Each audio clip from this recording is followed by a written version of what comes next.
am counting to 3.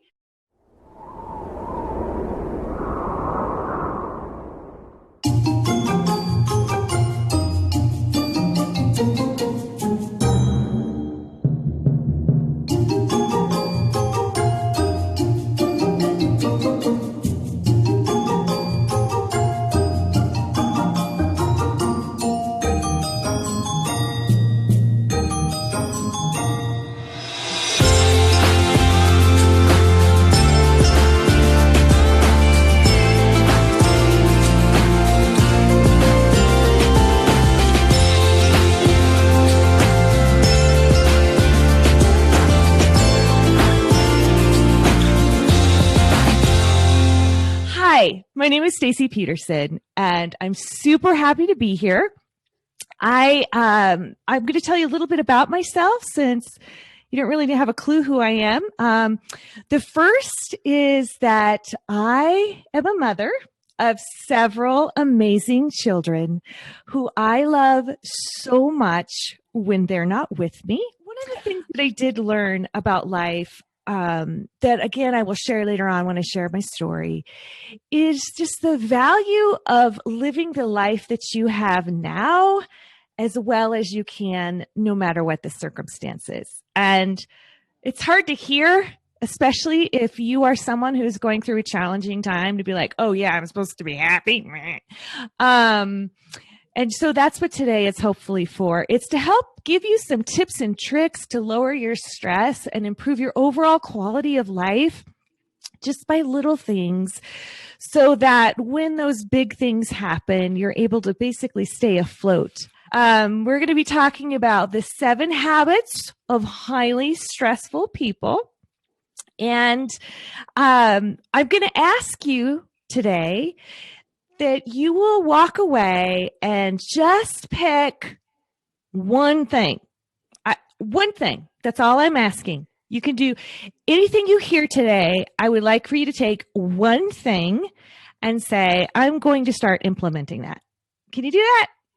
Raise your hand if you can do it so I can see it. Like, you're going to make a commitment. Thank you. One thing. Okay.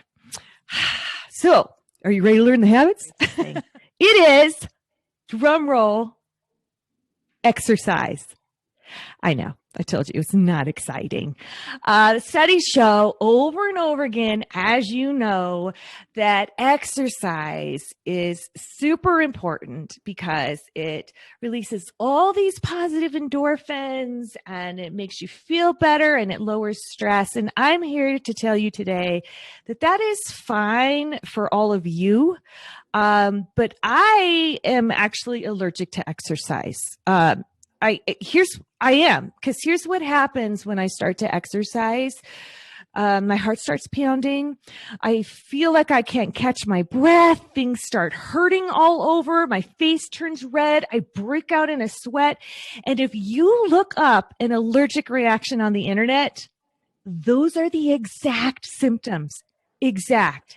And then the last thing with relationships is that I almost died, as I've mentioned, and we'll explain more as I've mentioned. But before I almost died, I used to say things like this. I used to say,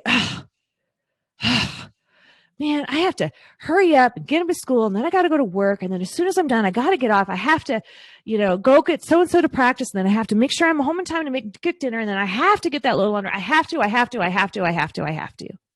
And then I almost died. And I didn't almost get to see my kids grow.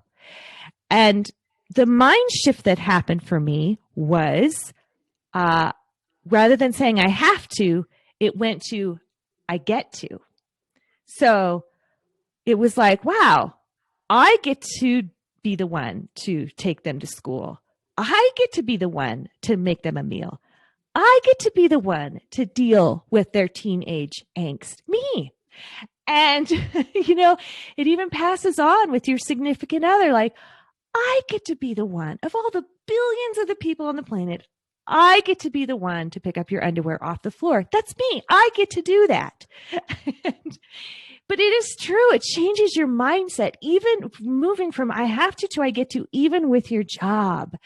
Because, especially through COVID or just in different parts of the world, work is hard and it's stressful sometimes. And there are challenges always.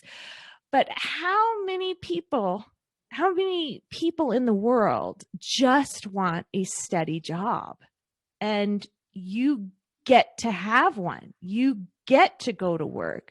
You get to help in this manner. You get to help these families. That's cool. It's not, I have to go to work. It's no, you get to.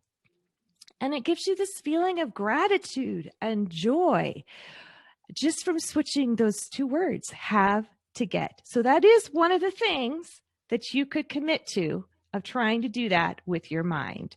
I know. And if you found you've down 3 bottles of wine and you are feeling really good right now and you have completely lost track of time, that is not the kind of flow I'm talking about. Okay, that is not it. You got to pick something healthy. Or we are so overwhelmed, or just our thoughts, we have such anxiety or such stress. We're trying to deal with all these things, and we are not aware of the gift of today, correct? And after I almost died, I keep saying it, but I won't tell you. I haven't told you the story. After I almost died, one of the things I started to ask myself, because I discovered that I did not want to waste my life.